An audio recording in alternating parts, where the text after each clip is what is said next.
Okay, let's take a look at the your personal classroom management plan form. Now remember, you can download the Word format of this and type directly into this form when you to create your document yourself. Be sure when you start it, go up to the beginning.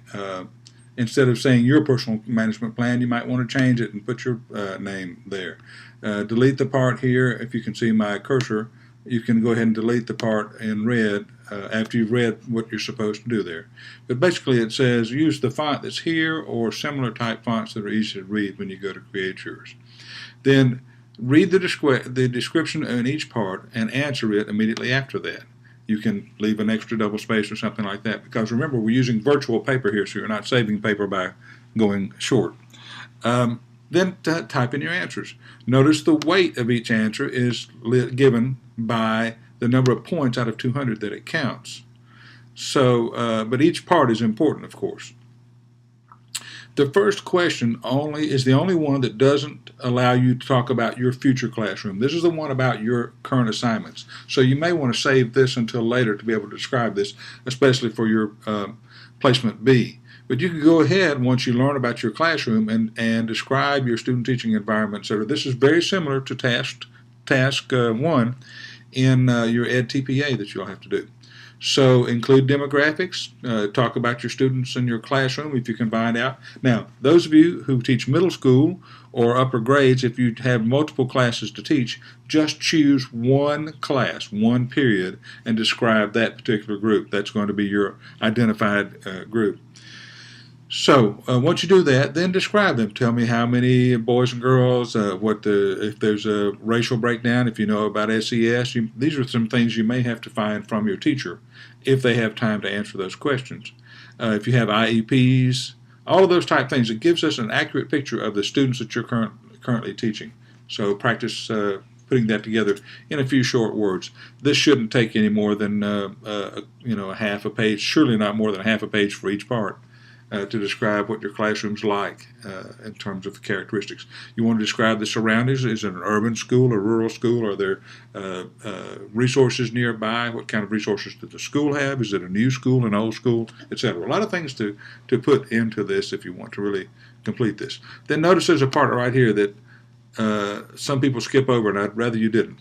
From this point on, you're considering your future classroom. Indicate the grade or subject here. In other words, you could delete that and say, or right below that, you could say, I am designing my classroom plan for a certain grade, second grade, third grade, something like that, or for 7th grade science, because the answers that you give below are going to be colored by what you're thinking in terms of that. And you can choose what your ideal teaching situation might be. Then continue on through. Question 2 asks you to make me a diagram in some detail, and I will not accept hand-drawn pencil diagrams scanned in. I want to see a well-drawn diagram. Write an explanation regarding how you addressed visibility, accessibility, and distractibility. If you want to make 3 paragraphs, that's great. If it's easy for me to see. Then, the next one, and this is the biggie one that you want to spend some time on. This says 50 out of 200 points on this one. That's 1/4 of your grade. Be sure to identify the different authorities from which you have drawn ideas. Address your beliefs regarding classroom management. So take at least a page, page and a half to talk about that. Mention some of the philosophers that you've studied in this class. If you've found out or you know about other methods and researchers that appeal to you, you want to be sure and include them. But this is one of those things that you may want to wait until you've read the entire book before you really pull this in and see which parts from where that you're going to pull your influences for your classroom management. And I'm going to expect basically the answers that you give below that to jive with these. If you're talking about canter and canter here, the next thing about rules and consequences, I would like to see rules identified. If you're using one of the folks that say, I won't start with any rules, I'm going to develop my rules later, I want you to give a rationale for why you are going to wait and how you plan to start the first day if you have no classroom rules. And then go on. Section 4 has 3 parts about rules, things to do, what kind of consequences, and I mean negative consequences, that you might have in order to suppress misbehavior, and what type of rewards you do plan to use to reinforce good behavior. Question 5 has A through L. And notice L says identify at least 3 other procedures that you feel are important.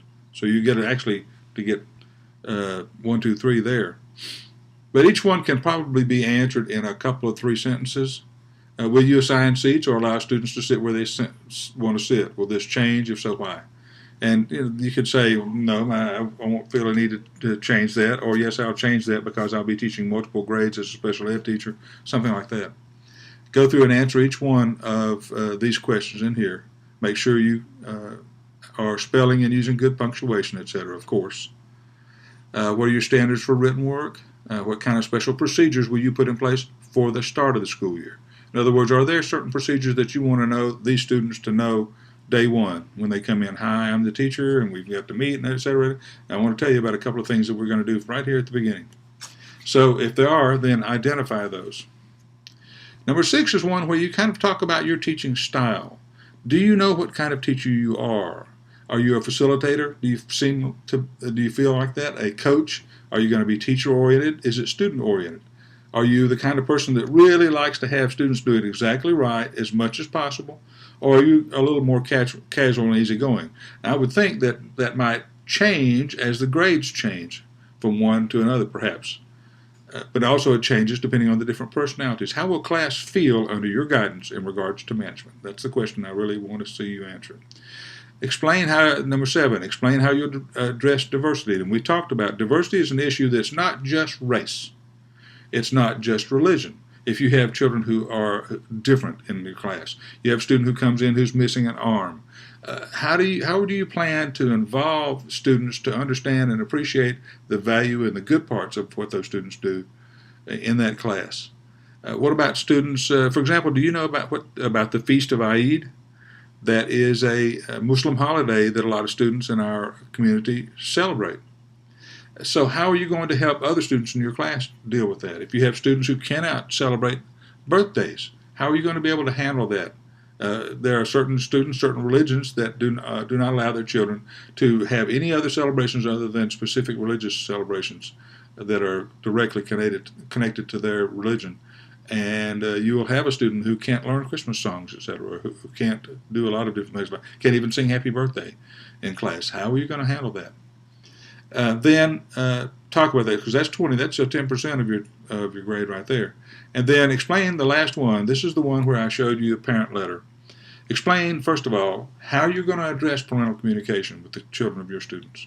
How are you going to make some contacts? What kinds of things do you think you would plan to do during the course of the year? How are you going to keep track of calls and emails, etc.?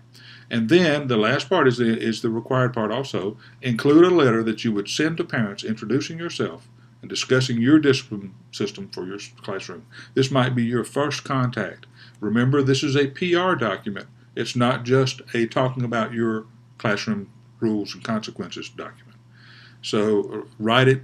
Don't make it too long. If you were a parent, how long would you want a letter to be explaining these things? So think about that. Use an economy of words to try to get your points across and list them. And do you want a feedback form at the bottom of some page that says, I have read and discussed these rules, etc., with my student, and a clip and return notice of some sort in there so that you can get feedback from your parents. So when the parent says, well, I never got that letter, you can say, well, here's the part that you signed, that you agreed that you had read and discussed these with your child. That can be a very valuable thing. It has been for me in my experience. So good luck, and make sure you save this as a Word document. So you want to create this as a Word DOCX or DOC document, and I advise you to put your name, your last name, in the file name of the document so that when I see it, I'll be able to recognize who the file is for. So good luck, and go through and start making this form. Download your document out of the content area in D2L and begin making that. Save that at some place. Make sure you back it up so you won't lose it, because this will grow to be 15 to 20 pages depending on the length of your different answers in there. Then make sure you go back and reread your document. Proofread it all the way through. Make sure you haven't skipped a number and accidentally lost some part of it. Good luck.